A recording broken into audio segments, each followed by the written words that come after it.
Ребят, всем здравствуйте! В моей коллекции есть вот такая орхидея. Это чисто белая. Если видео найду о том, что изначально с ней было, я вам обязательно сюда вставлю. А случилась у нее именно такая ситуация, что не стало полностью корневой системы. Она все себе сгноила. Далее я ее, получается, выхаживала по типу бутылки, как я наращиваю корни брианимашками, которые остаются полностью без корневой системы. Но так как у нее изначально листья вот здесь вот были огромные, и они не то чтобы вверх росли, а вот именно в сторону, мне пришлось взять кашпо от орхидеи, такое широкое, и туда посадить. Там она наращивала корни, прекрасно нарастила. И вот с помощью, благодаря такому методу. Далее я в качестве эксперимента, в этом видео можете посмотреть, решила орхидею усадить полностью в цеофлору. Получается, 3 ноября я ее сюда усадила. Прошло 6 месяцев. И данная орхидея, она абсолютно не дает никакого прогресса. И я делаю вывод такой, что именно цеофлора как реанимационный грунт не подходит для орхидеи. Ранее я всегда пользовалась именно серамисом. Это прям идеальный такой грунт, помогает наращивать корешочки без проблем. Он чем-то схож, конечно, с флорой, но видите, свойства у них абсолютно разные, и никак, вот прям никак орхидейка здесь не хочет ничего наращивать. Это единственный корешочек, она его немножко поднарастила, и все. Все остальное у орхидеи, как вы видите, ничего наросшего нету. Сидит она здесь ни живая, ни мертвая.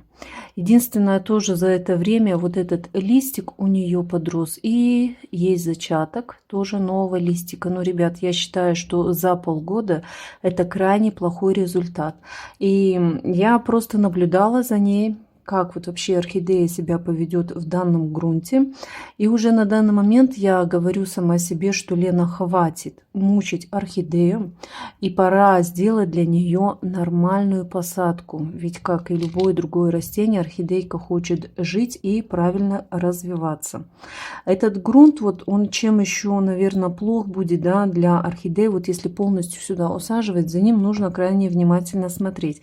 Вот мы сейчас видим, что половина сухая, половина мокрая.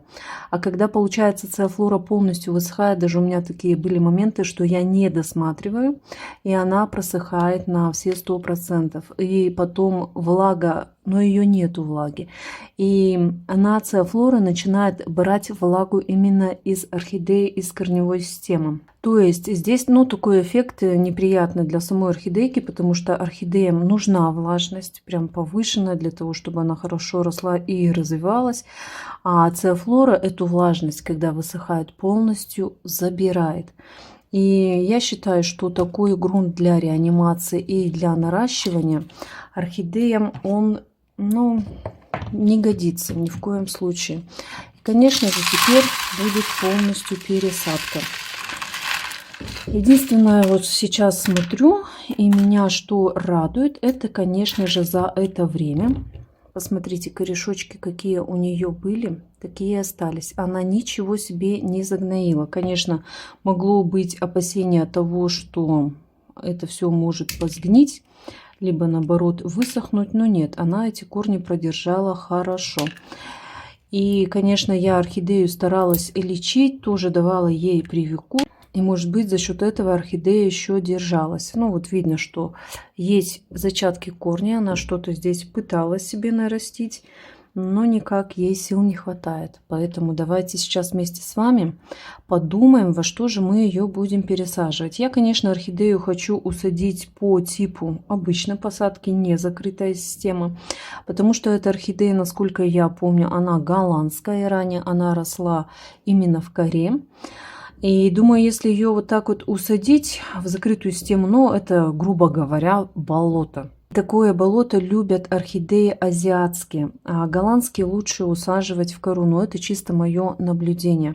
Конечно, закрытая система, она очень хорошо провоцирует наращивание корневой системы, вот эта вся влажность. Но не забываем тот момент, что орхидея ранее гноила корневую систему, может быть даже вот неразвитие самой корневой системы, есть то самое заболевание, которое еще может до сих пор в ней сидит. А может быть, это, конечно, и неправильно был тот момент, что я усадила ее в цеофлору. И сейчас часть вот этого стволика, который здесь у орхидейки есть, вот здесь вот еще есть цветоносик, я это все удалю, потому что в посадке оно мне не нужно. Стволик можно укоротить намного меньше. И как мы видим, вот здесь вот хороший нормальный ствол. Конечно, это место мне нужно будет теперь уже подсушивать и только потом производить посадку.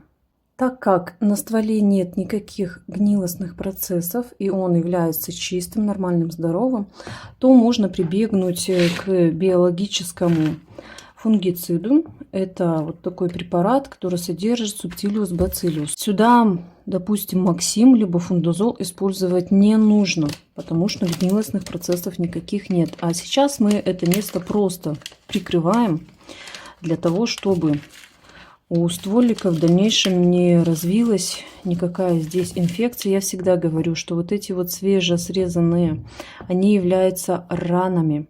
И усадив, не просушив, ничем не закрыв, это будет чревато тем, что может все начать гнить. И вот такой вот комочек подзасохший. Я просто все прикрываю. Вот так это все будет выглядеть. И теперь на 6 часов оставляю орхидею на просушку. И уже потом буду пересаживать, для того, чтобы стволик немного подзатянулся. И уже далее ничего не провоцировало, никакая влажность, никакая вода на гниль. Прошло 6 часов. И теперь я остатки этой цеофлоры отсюда высыплю. Я решила, что я ее усажу сюда же. Потому что, видите, у нее корешочки растут как у балерины. То есть не вниз, это было бы вообще идеально, а именно в стороны. И какое-то подходящее кашпо, но я не нашла. Просто сюда я для наращивания корневой системы орхидею усажу чуть пониже. И для нее я решила подобрать, как ранее сказала, это будет кора. У меня есть в наличии, могу отправить почтой России, вот такая вот орхиата мелкой фракции. 9-12 миллиметров. Вот такая вот кора, я ее люблю использовать для деточек и для вот таких вот реанимационных больных орхидей. Чем мельче фракция, тем она лучше держит воду и, конечно, будет корневая система лучше на это отзываться. На дно немножко насыплю орхиаты и просто орхидеечку вот сюда буду усаживать. Так, вот этот корешочек, я его не буду загибать. Пусть растет как и есть. И вот так вот, посмотрите, уже в саму половину. Так вот будет вообще идеально. И, конечно же, на момент наращивания корневой системы вам необходимо правильно подобрать для орхидеи кашпо. Если даете большое кашпо, то она и не сможет там нарастить корневую систему, может быть и тоже. Поэтому она не смогла. Орхидея ранее сидела выше, объем большой, грунт не тот. И все, и вот встала на месте и стоит. И также для влагоемкости у меня есть тоже в наличии, можете приобрести кокосовые чипсы. Я здесь вот этот весь полностью пакет промыла. И опять сюда уложила вот этот вот верхний кокос. Он у меня влажненький, и в посадку его желательно всегда брать влажным, потому что при взаимодействии с влагой он имеет свойство набухать. И если вы уложите сухие чипсы, то у вас может случиться в дальнейшем так, что будет распирать сам горшок. Чипсы набухают, и даже бывает такое, что трескаются горшки. Буквально немножко, для того, чтобы здесь держалась хорошо влага. Я вот так вот чипсы сюда улаживаю. И, как я всегда говорю, я люблю брать старый грунт в новые посадки. Какая-никакая. Но все-таки здесь сформировалась ее микрофлора. И для того, чтобы орхидее было легче адаптироваться, я ее обязательно сюда добавлю. И по завершению сверху уже просто досыпаю кору. Как вы заметили, все компоненты у меня достаточно такие влагоемкие. Не хватает только единственного мха. Но мох, я его люблю использовать именно для азиатских. Если голландские орхидеи усаживаю в мох, то уже сверху в качестве того, чтобы задерживал влагу, а вовнутрь туда я его не стараюсь укладывать.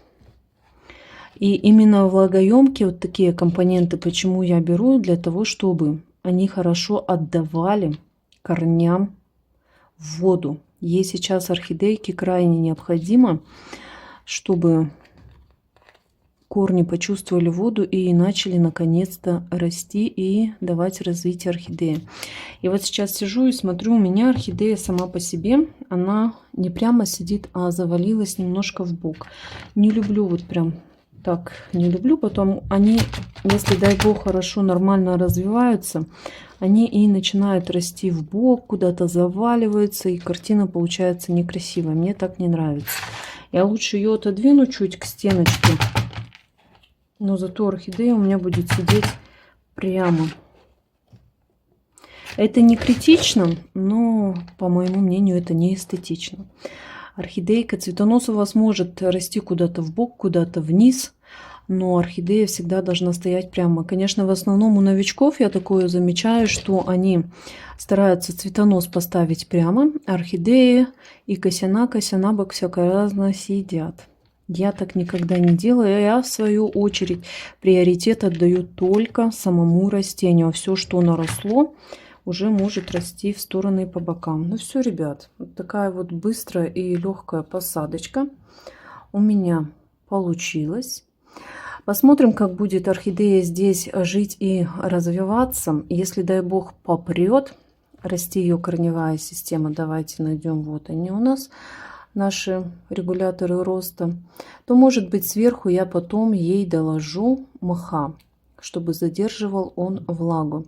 И я изначально хотела орхидею прямо здесь вам на видео показать, что я в полив буду добавлять ей таблетку янтарной кислоты. Я использую различно. Она янтарная кислота и в жидком виде, и в таблетках, и в порошке, и производитель каких только нет. Но у меня еще давным-давно осталась вот такая янтарная аптечная кислота, которая еще копейки когда-то стоила. Я до сих пор ее использую. И вот здесь вот она растворяется. Одна таблетка на 200 мл чуть ли не горячей воды. Она в теплой либо в холодной воде не растворяется вообще. Дайте градусов примерно 40-45, и тогда таблетка растворится хорошо. Далее мы вот этот раствор, когда таблетка растворяется, полностью доводим до 1 литра. И тогда уже проливаем орхидею. Хранить этот раствор можно 3 суток. Но я обычно использую его здесь и сейчас. Я никогда никакие препараты не храню. Я сейчас лучше использую янтарную кислоту для каких-то других орхидей. У меня их много, кому можно дать. А эту орхидею, какой дальнейший уход будет за ней, также поставлю на прежнее окно. Единственное, конечно, это будет полив. Полив я буду совершать через сутки 2, но в идеале 2. Да, через 2 я ее полью. За это время хорошо подсушится стволик. И тогда никаких опасок не будет, что что-то загниет. Просто, ребят, я 1 раз обожглась на таком деле. И теперь, конечно же, я, как говорится, 1 раз обжегся на молоке, потом дуешь на воду. Здесь то же самое. Я, получается, в ствол одной орхидеи ничем не обработала. Я его просто хорошенько подсушила и отправила в посадку. Не помню, через какое время поливала, но случилось так, что пошла черная гниль прям в ствол, и увидела, когда уже полностью орхидею все съела. А одна ситуация у меня была, я тоже стволик обрезала, максимом обрабатывала, просушивала, и через какое-то время я ее полила. Но раньше я обычно это делала через сутки. И то же самое случилось так, что вот по стволу пошла гниль наверх. Теперь я каждую орхидею обрабатываю, ну, в зависимости от ситуации, либо фундазолом максимум, либо каким-то биологическим, как в этом случае, если гнили нет. И уже через 2 суток я поливаю. За это время ничего с орхидеей не случится, поверьте. То есть от засухи она здесь не погибнет.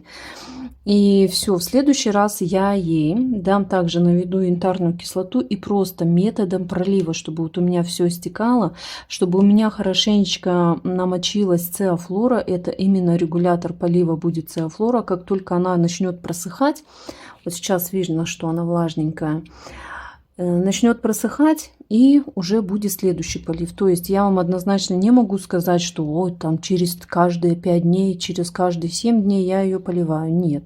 Я прямо ориентируюсь у орхидеи, где по грунту, где по корням. Ребят, хочу вам сказать еще вот что. Вы обязательно, когда применяете какие-то препараты, ну, в особенности, конечно, это касается новичков, вы думаете, для чего в первую очередь они вам необходимы. Почему я именно сейчас решила применить янтарную кислоту, а не Привикур, Топаз, Скор, какие-то различные другие фунгициды? Потому что вот мы сейчас вскрыли ее из старого грунта и увидели, что никаких гнилостных процессов внутри корневой системы нету, даже стволик он чистый. И поэтому от чего-то грибкового, от каких-то заболеваний мне здесь лечить нечего. Это то же самое, когда вот у вас все хорошо, да, и все нормально, витаминки бы попить, а мы начинаем пить какие-то противовирусные препараты. Мы же без дела просто так не пичкаем себя какими-то таблетками. Здесь то же самое. Для того, чтобы она хорошо адаптировалась и гнилостных процессов нет, мы берем стимуляторы роста. Вы можете брать абсолютно любой, их огромное миллионное количество. Также бы я могла применить и Экофуст, Радифарм, Циркон, Эпин, HB101, ой, этих препаратов их вообще немерено. Но я просто вот захотела янтарную кислоту, я ей пользуюсь уже 7 лет, 8 лет, достаточно долго, никогда она мне не подводит. Все, мы увидели, что ей сейчас нужно просто дать какой-то антистрессовый препарат с орхидеей. В принципе-то все хорошо, ей просто нужно немножко помочь. И хочу вам вот вас предупредить о том, что лишний раз, прежде чем взять в руки какой-то препарат, думайте, для чего он вам необходим. Думаю, что вам этот момент понятен. Всем, ребят, спасибо большое за просмотр. Обязательно пожелайте орхидейке всего самого хорошего, чтобы побыстрее уже наконец начала расти и развиваться. Всем всего самого доброго. Всем пока.